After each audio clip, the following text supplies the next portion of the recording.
739년 제주. 나는 김만덕이야.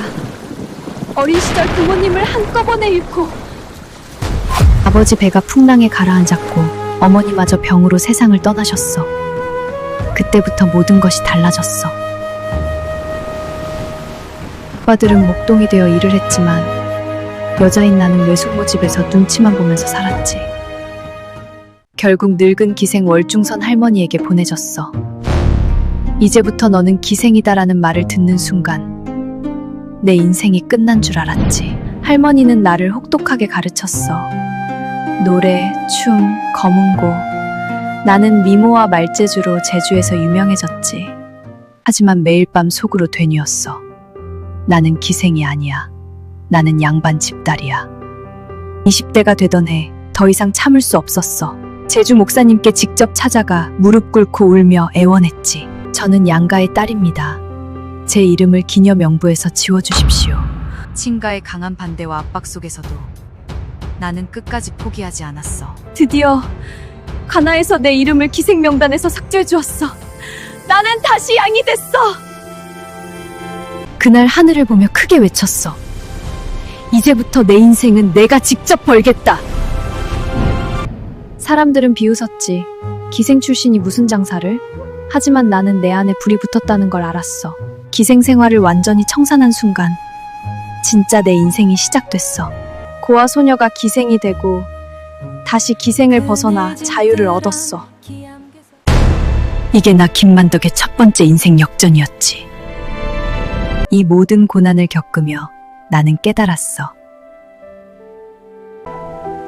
꽃은 시련 속에서 더 아름답게 피어난다.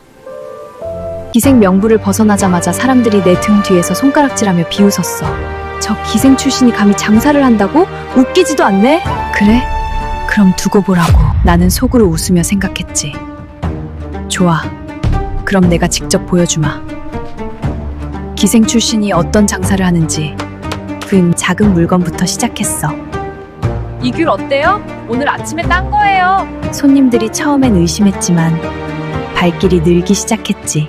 사람들은 여전히 기생 출신이라고 수군거렸지만 나는 계산이 빨랐고 사람 마음을 읽는 데는 천재였어. 결국 배 한 척을 사서 본격 무역을 시작했어. 이제 제주 물건을 육지로 가슴이 터질 듯 뛰면서 두려움 반, 미친 설렘 반이었지. 기생 때 배운 말재주가 제대로 빛을 발했어. 만덕씨 말 한번 들어보자 하면서 손님들이 몰려왔지. 객주 만덕 소리가 퍼지기 시작했어. 몇 년 지나자 제주에서 이름난 객주가 됐어. 하지만 속으로는 생각했지. 이 정도로는 아직 부족해. 더 큰 배를 사고 더 먼 무역을 시작했어. 이제 진짜 시작이야. 내 인생 내가 통제한다. 무역이 커질수록 돈이 들어왔지만 나는 여전히 검소하게 살았어. 돈은 아껴야 더 크게 쓸 수 있다. 제주에서 객주 만덕이란 이름이 점점 퍼져갔어. 사람들이 나를 알아보기 시작했지. 하지만 나는 아직 만족하지 않았다. 더 큰 꿈을 꾸기 시작했어. 이 정도는 부족해. 훨씬 더 크게! 배를 더 크게 만들고 더 먼 곳까지 무역을 확장했어. 이제 시작이다! 제주에서 가장 성공한 객주 중 하나가 됐어. 하지만 진짜 도전은 이제부터였다. 나는 아직도 더 큰 세상을 보고 싶었다. 이제 육지를 넘어 더 멀리! 기생 출신이라는 꼬리표를 완전히 떼고 진짜 내 이름으로 살아가기 시작했다. 이 모든 것이 나의 두 번째 인생 역전이었다. 시련은 우리를 더 강하게 만들고 결국 아름다운 꽃을 피운다. 객주가 된 지 몇 년, 제주에서 내 이름이 점점 커져갔다. 그런데 그때부터 진짜 지옥이 시작됐다. 양반 부인들에게 육지 옷감과 장신구를 공급하며 인맥을 넓혔는데 기생 출신이라는 꼬리표가 아직도 나를 따라다녔다. 다른 상인들이 불법으로 세금을 피하고 나를 방해하려고 수작을 부리는 걸 내가 직접 관아에 고발했다. 그랬더니 관아에서도 상인들도 나를 더 노려보기 시작했다. 대규모 상단을 꾸려 육지로 향했는데 다른 상인들의 질투가 서서히 드러났다. 한 번은 관아에서 세금 문제를 들어 나를 압박했다. 여자가 너무 나선다는 소리가 들려왔다. 배를 여러 척 더 띄우고 대규모 무역을 시작했지만 바다의 변덕이 언제나 나를 기다리고 있었다. 경쟁 상인들이 내 무역로를 방해하려고 소문을 퍼뜨렸다. 여자가 너무 욕심이 많다고. 그럼에도 나는 포기하지 않고 더 큰 배를 띄웠다. 제주를 넘어 조선 전체를 움직일 꿈을 꿨다. 기근의 조짐이 보이기 시작했다. 나는 검소하게 살면서도 미래를 대비해야 했다. 양반 부인들의 신뢰를 얻어 더 큰 거래를 따냈지만 남자 상인들의 시기 어린 눈초리가 느껴졌다. 한 번은 배 한 척이 규제 때문에 항구에 묶였다. 모든 것이 물거품이 될 뻔했다. 경쟁자들이 내 무역로를 방해하려고 관아에 거짓 보고를 올렸다. 나를 무너뜨리려 했다. 그 순간 나는 깨달았다. 돈만으론 안 된다. 제주 전체를 위한 길을 가야 한다. 기근의 조짐이 점점 커졌다. 나는 재산을 모으면서도 백성들을 생각했다. 모든 압박과 시기를 뚫고 나는 제주 최고의 상단을 완성했다. 이제 진짜 선택의 순간이 왔다. 내 재산을 어떻게 쓸 것인가. 시련은 우리를 꺾으려 하지만 우리는 더 단단한 뿌리를 내리고 결국 가장 아름다운 꽃으로 피어난다. 수십 년이 흘렀다. 기생에서 객주가 되고 객주에서 제주를 구할 거상이 되기까지. 이제 그녀는 56세다. 제주 백성 수만 명이 굶어 죽게 생겼다. 그래서 나는 평생 모은 모든 재산을 제주를 살리기 위해 바치기로 결심했다. 795년 대기근. 쩍쩍 갈라진 땅 위에서 아이들은 배를 움켜쥐고 피눈물을 흘렸다. 유일한 희망이었던 9살 배마저 풍랑에 침몰했다. 제주는 완벽한 지옥이 되었다. 백성들은 죽어나가는데 썩어 빠진 관리들은 관아에 숨어 제 배만 불리고 있었다. 밤새 피가 나도록 입술을 깨물었다. 나라도 나서지 않으면 모두가 죽는다. 상인들과 하인들이 바짓가랑이를 붙잡고 울었다. 그 큰 돈을 어떻게 다 버리냐고. 상관없다! 관아문을 박차고 들어가 소리쳤다. 내 돈으로 육지의 쌀을 전부 사올 테니 배를 내어주시오! 내 평생의 피땀이 담긴 돈꾀가 육지 상인들에게 넘겨졌고 쌀을 실은 배들이 출발했다. 바다만 바라보며 피말리는 시간이 흘렀다. 풍랑이 일면 끝이었다. 마침내 수십 척의 배들이 하얀 돛을 펄럭이며 제주 앞바다를 뒤덮었다. 기적이었다. 가마솥에 흰쌀밥이 끓어올랐다. 배를 고이던 백성들이 밥을 입에 밀어 넣으며 미친 듯이 오열했다. 그 모습을 보니 나도 모르게 다리에 힘이 풀려 주저앉아 하염없이 눈물만 흘렀다. 돌아온 방안. 돈을 쌓아두었던 궤짝은 텅 비어 바닥을 드러냈다. 먼지만 날렸다. 하지만 내 빈 궤짝의 소문은 바다를 건너 급기야 한양 궁궐의 임금님 귀에까지 들어갔다. 거리에 나설 때마다 살아남은 수만 명의 백성들이 내 앞에 고개를 숙이고 눈물을 닦았다. 재산은 티끌 하나 남지 않았지만 내 가슴속은 세상 그 누구보다 꽉 차 있었다. 돈이 아깝냐고? 천만에 쇳덩이를 내주고 수만 명의 심장을 얻었으니 이게 조선 최고의 남는 장사지. 뭐라? 일개 평민 여인이 내 백성을 수만 명이나 살려냈단 말이냐? 그 여인을 당장 한양으로 오라 해라. 내가 직접 그녀를 보겠노라. 전하, 어찌 천한 기생 출신을 신성한 궁궐에 들이시나이까? 통촉하여 주시옵소서. 닥쳐라.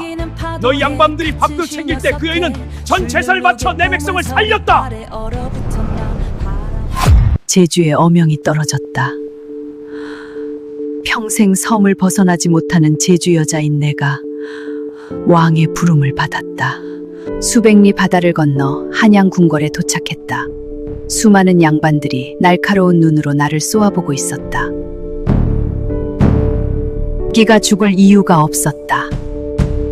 나는 도둑질을 한 것이 아니라 왕의 부름을 받고 이 자리에 선 것이다. 고개를 들라. 네가 바로 제주 백성을 구한 만덕이냐? 내 너에게 큰 상을 내리고 싶구나. 왕께서는 나에게 의녀반수라는 정식 관직을 하사하셨다. 조선 역사상 전무후무한 일이었다. 더 바라는 것이 있느냐? 돈이든 땅이든 다 주겠다. 전하, 제 소원은 단 하나뿐입니다. 죽기 전에 금강산 절경을 한번 두 눈에 담아보는 것입니다. 내 어찌 그 소박한 소원을 안 들어주겠냐? 영마를 내어주고 모든 편의를 제공하라. 평생 바다에 갇혀 살던 내가 왕의 비호를 받으며 조선 팔도의 땅을 밟았다. 왕의 한마디에 날 천대하던 사대부들이 스스로 고개를 숙이고 시를 바치더군. 이 맛이구나. 그리고 마침내 내 눈앞에 펼쳐진 금강산 1만 2천 봉우리. 눈물이 났다. 돈을 버려서 나는 세상을 얻었다. 그 차가운 금화들이 이런 아름다운 풍경으로 돌아올 줄이야. 금강산 만 봉우리를 오르며 돈은 이렇게 쓰는 거다!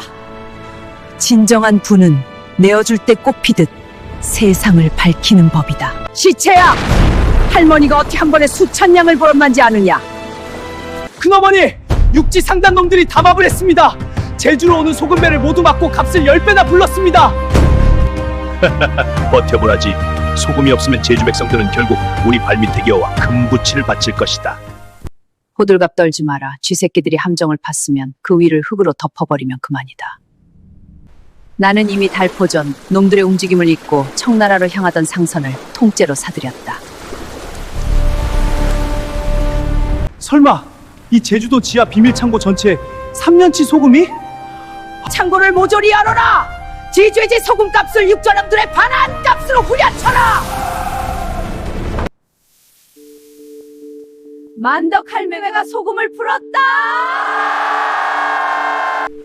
뭐라고? 제주의 소금값이 똑같이 됐다고? 말도 안 돼!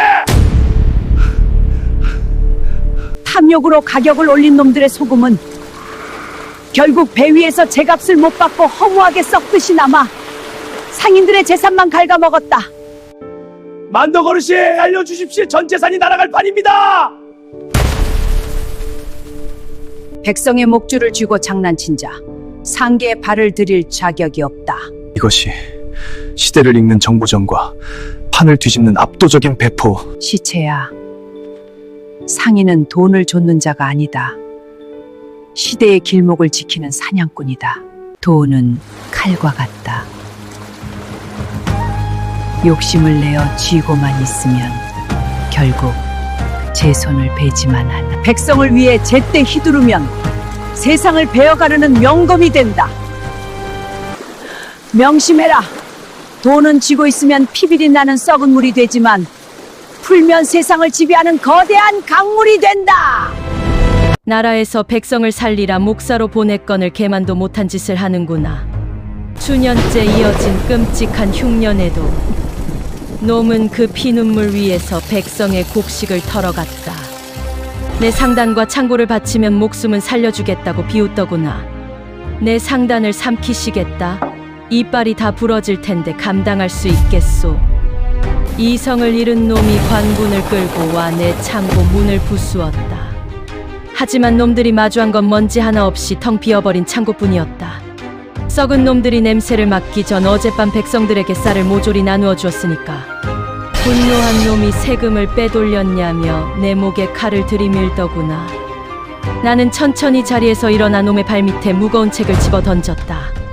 내 놈이 백성의 진상품을 횡령한 장보다 내 정보망을 피할 줄 알았더냐. 놈의 뒤를 봐주던 상단들의 빈문서까지 내어주자 놈의 얼굴은 창백해졌다.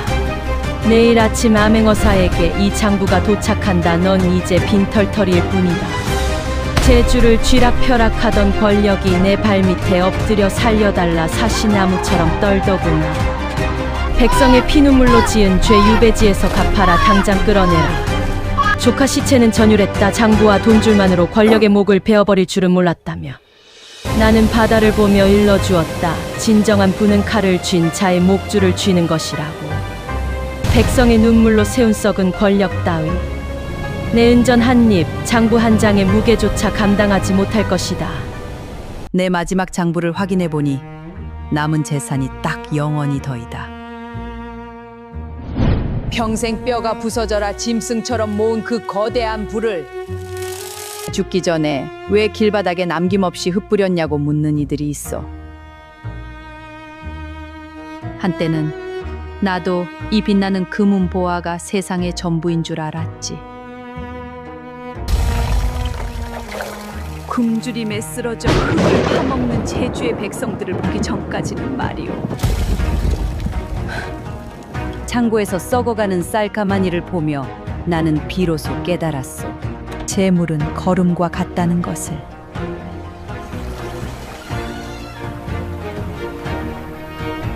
나 혼자 살겠다고 꽉 움켜쥐면 썩은 내가 진동하지만 기꺼이 밭에 흩뿌리면 수만 명의 생명을 꽃피우는 법이지. 옛말에 개같이 벌어 정승같이 쓴다 하였소. 전출 기생으로 태어나 평생을 천대받던 내가 오로지 백성을 살리는데 내 모든 걸 아낌없이 썼으니 내 손은 이토록 완벽하게 비었으나 내 마음은 온 세상을 다 가진 듯 벅차오르. 참으로 쉼없이 달려온 따뜻하고 고마운 생이었소. 화려한 비단옷과 금은 보화로 치장한들 마지막에 저승으로 가져갈 수 있는 건 세상에 베푼 따뜻함 뿐이라오. 이제 묻겠소. 당신 인생의 내 마지막 장부를.